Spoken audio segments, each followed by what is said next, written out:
Hey everyone, myself ABHISHEK Singh of Standard 9th from Symbiosis International School Seminar.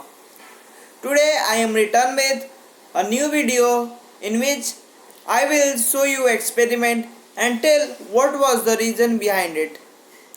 So our topic is why is oil floats over water? Any oil we take. So without wasting our time, let's see the experiment. So here you are able to see that this is the oil. This is mustard oil that I am going to mix it in water, and this is water. So I will show you experiment. So this is the water and this oil. I will mix it completely and it undergoes it, and you are able to see that the layer of what oil is coming at to the top and the water is below the oil.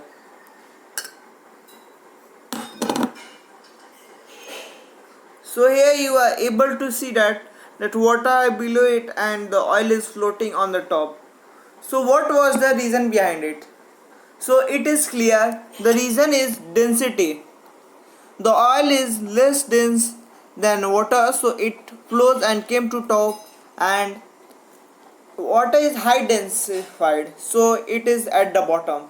So the reason behind is density. Hope you all enjoy this video. Thank you. Have a nice day.